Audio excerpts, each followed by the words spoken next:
Hello there, friends, and welcome back to History for Thinkers, a show that brings history to life and makes it easy to understand.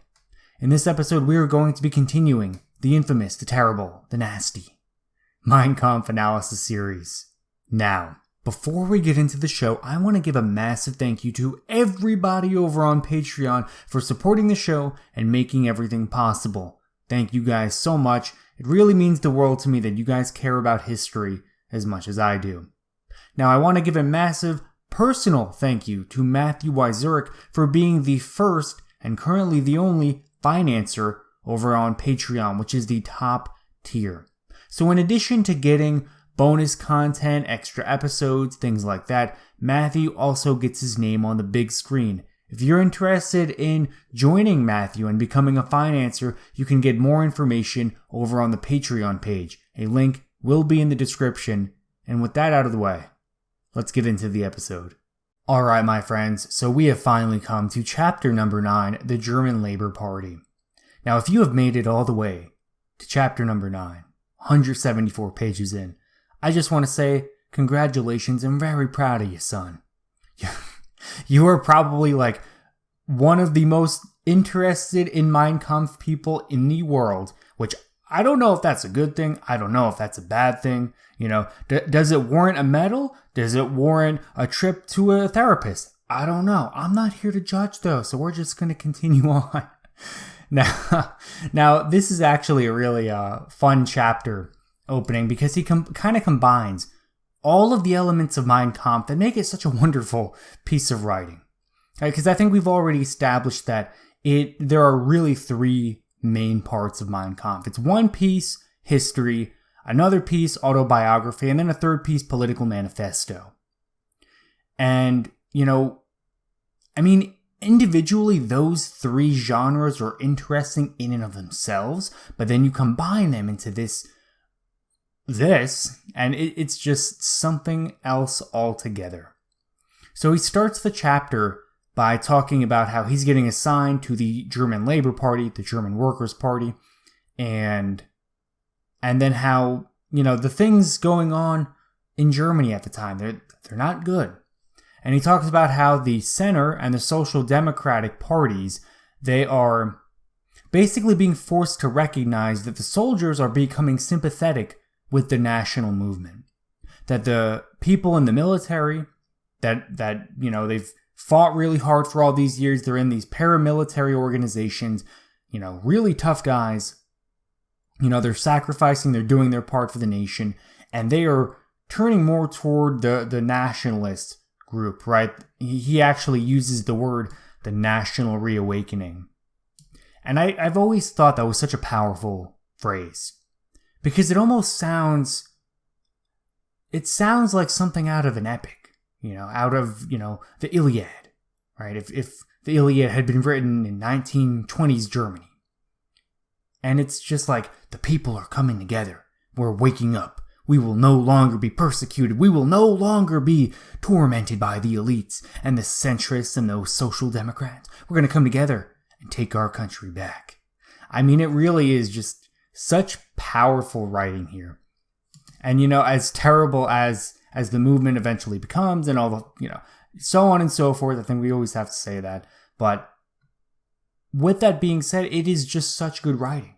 And I'll just give credit where credit is due. Hitler was such a good writer. Really, he really was. I mean, it is a little archaic, right? These aren't words that someone today would use and win and, you know, an election with. People would be like, wow, this guy's really long-winded. Kind of crazy. But, you know, I think if Hitler were part of our culture today, he would have a way with words that would just blow people away, man. Blow people away. And something I don't think I've mentioned quite yet is how he does a really good job of bringing people to his cause by, I don't even know if there's like a technical word for it, like a logical fallacy, but he kind of groups anyone that isn't far right into, you know, this other group, right? The Marxists and the Center Party. You know, if you're not a centrist and you're not a Marxist, well, then listen, buddy, you got to join us because we're the only other real option. I think that's a really effective way because, he frames things in a way that it really does appear, right? Of course, this wasn't actually how things were going on. This was a literal Nazi's take on things. And of course, he had his own worldview and he was putting a spin on things, right? Let's always remember that. But if this was the only person that you were reading and listening to, and you got all your political information from this guy, it would be really easy to think that the center and the far left, and not even the far left, the left in general, they are colluding, they are bad, they are undermining your nation, they are destroying everything. Like, they're just the epitome of evil, right? The epitome of evil. And then he talks about how they're only trying to extract the poisonous tooth of nationalism and doing it without an army. He thinks that they want the army to only remain a police force, which, there is some truth to that claim because really a lot of people were anti-war at this point.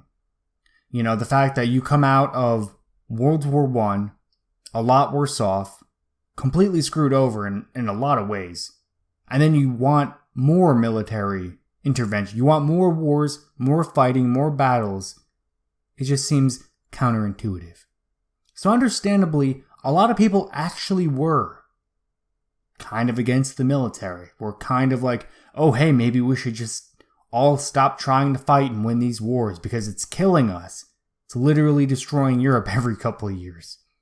But instead of doing that, Hitler and his group, they want to double down on the war thing. And unfortunately, they get their way in the long run.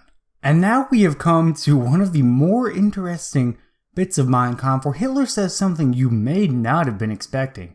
He talks about the first time he attends one of these German Worker Party meetings. He's not impressed. He's like, I kind of already had the gist of it. I studied the people around it, and it wasn't all that interesting. He said he was bored. He said that he was glad when it was over. And then someone hands him a little pamphlet about the organization, and Hitler writes, quote, "I was quite pleased because in this way I could come to know more about this association without having to attend its tiresome meetings." Oh my God, man, little snippets like this, man, that is pure gold. He wasn't even interested enough in the party at first. He was like, finally, yes, I got a little book. I don't have to actually go to these damn meetings.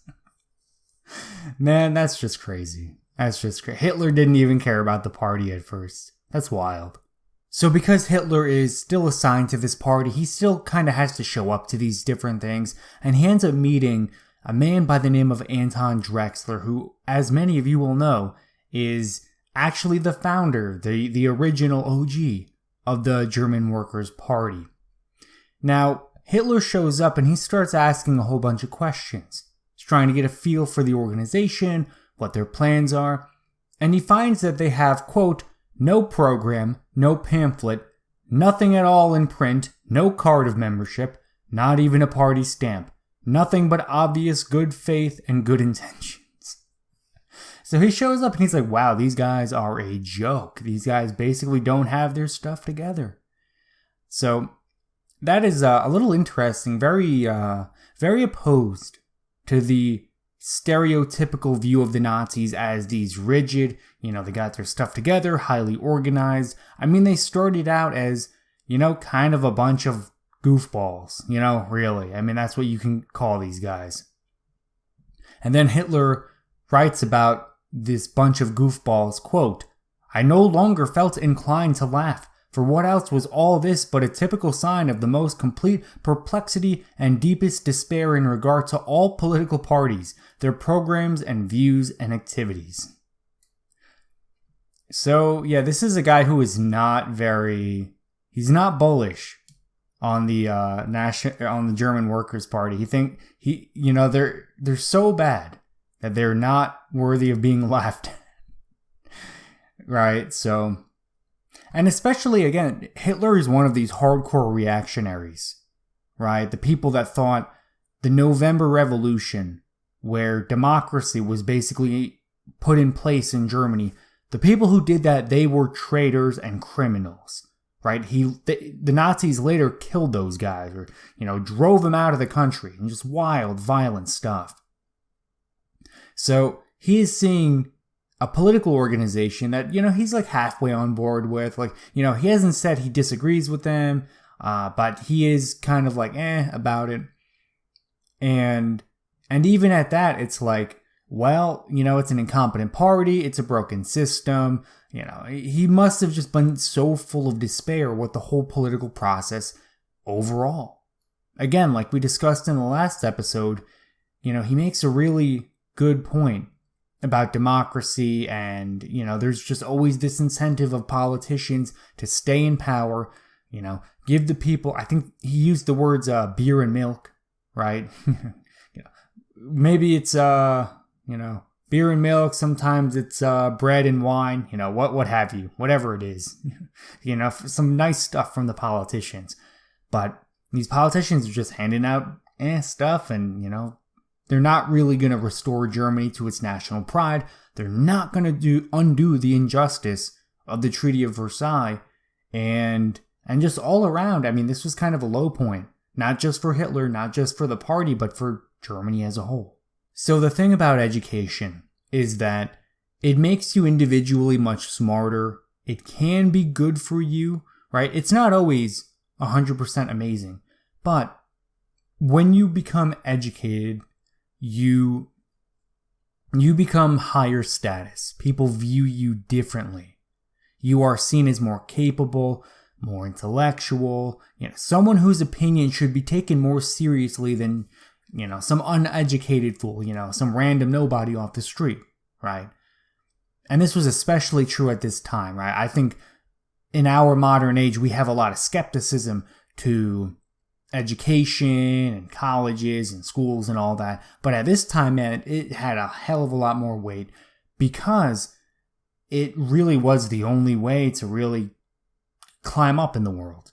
You had some very few self-taught people that were actually good and actually very wise people. There weren't a whole lot of them. There were not a whole lot of them. So generally being educated was like a really important thing. Really important. And Hitler, by not being educated, it seems like a disadvantage.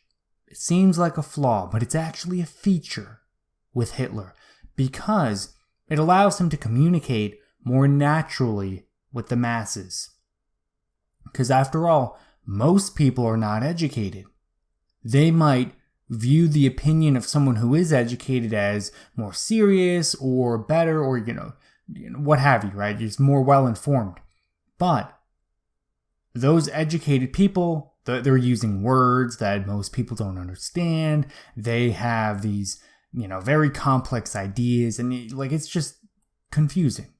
It's very confusing. This is why, especially even today, some of the smartest politicians are just completely ignored, because they hit on some very serious, important issues. They're like, oh, hey, XYZ problem is serious, and, it's not flashy or sexy to talk about, but we really need to talk about this. Of course, people would rather talk about, whatever crazy new thing that we're all going to fight about today, right? I'm not even going to get into examples, because I don't want a dumpster fire in the comments section. But with Hitler being able to relate to the masses, the uneducated masses, not in a disparaging way either. I do not mean that in a disparaging way, but the people that are just everyday workers, people living their lives. Because Hitler can relate to them on a more visceral level, he is one of them. That is going to play into his benefit a lot. And he doesn't think so at first, but man, it eventually does. And the same thing happens with Joseph Stalin. So the fact that both of those guys were pretty ordinary, kind of had thick accents, and, were uninspiring intellectuals, it played in their favor. So chapter 9 was actually quite short. So we can actually even start chapter number 10.